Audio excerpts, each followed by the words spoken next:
Good day everyone, my name is Daisy Nabayo and for today we will going to learn the lesson 42, the constellation.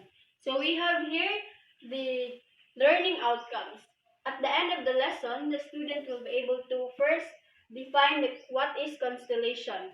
Number 2, illustrate the name of constellation. So if you observe stars in a cloudless night, you will notice a different patterns of forms of stars.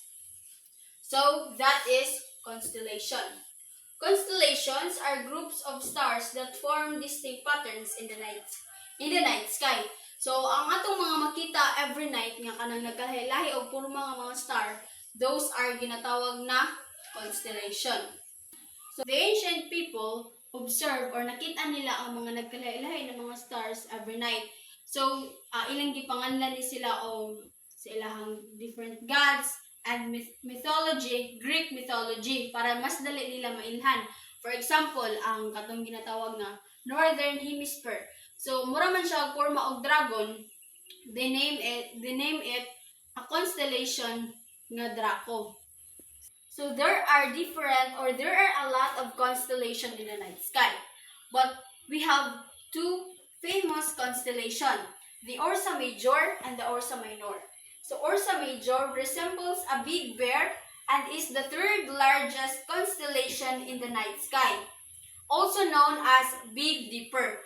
So si Ursa Major, it is composed of 7 stars, which are the Alkaid, Alcor, and Mizar appear as one, Alioth, Migres, Feda, and Dome. So Ursa Major is one of the largest constellation in the night sky.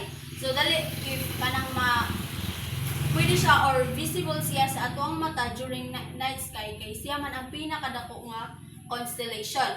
So let's proceed to the Ursa Minor. Ursa Minor or the Little Bear contains a group of stars known as the Little Dipper.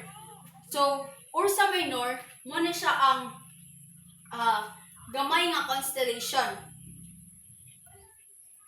And one of the famous star nga nasa iyaha is what we call the Polaris or the North Star.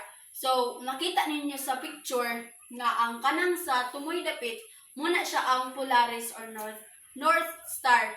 Nasa sa iyahang nasa tumoy sa ginatawag nga Ursa Minor. So, ang Big Dipper and Little Dipper are ginatawag siya og asterism, but they are just a representation of another object in that constellation. So some constellations are named after a Greek mythology. So first is we have Cassiopeia and Orion. So Cassiopeia, a constellation yung forma siya og W. It resembles as Cassiopeia, the queen of Utopia. Whereas ang kaning Orion, he is a great hunter and ang iyahang right shoulder is a super giant nga star which is ginatawag siya og Betelgeuse, and ang kadtong naa sa iyahang bluish white star called Rigel is found on Orion's left knee. So let's proceed to the polar constellation. These are some constellations that can be seen only during a certain seasons of the year. So, ang polar constellation consists of North and South constellation. Those are stars na makita lang nato within a certain year or certain season. Let's proceed to the constellation in zodiac.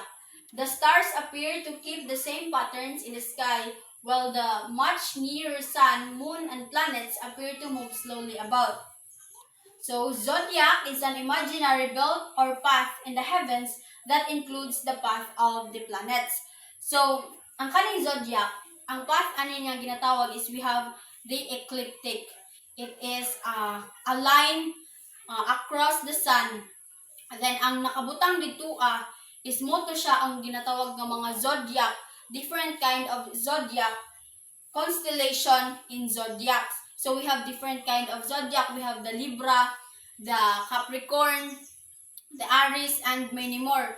And during ancient times, they believed that ang zodiac, dituan na it resembles your destiny as a person but also ang nation. And now let's move on to the movement of stars. Stars move just like all the other bodies in the universe. Galaxies or groups of billions of stars are also constant motion in space.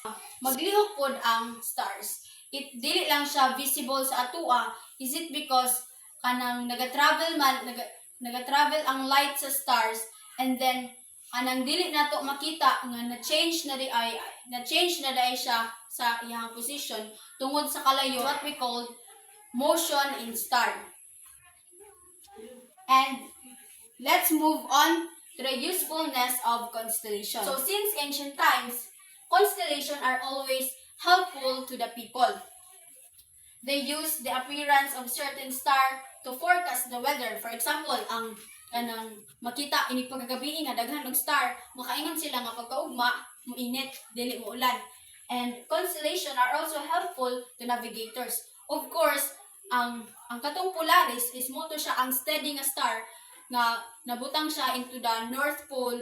Siya ang na-locate siya sa North Pole nga dili siya mulayo or dili siya mulihok nga star, kundi nabutang na jud siya sa ginatawag nga North Pole. And then mo to ang ginagamit sa mga navigators para dili sila masaag during nga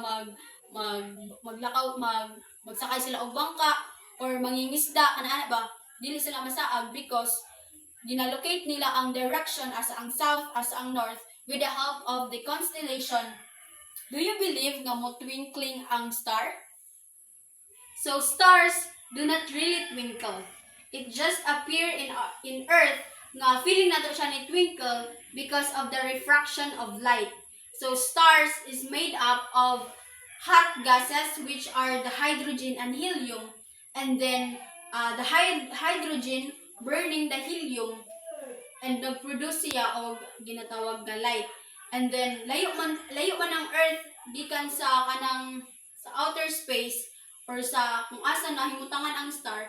Syempre pag mo travel ang light, kanang the more pud siya nga kanang mura siya feeling nato nagtwinkle ang ginatawag nga star. So that's all, and I hope you learned something from me. Thank you.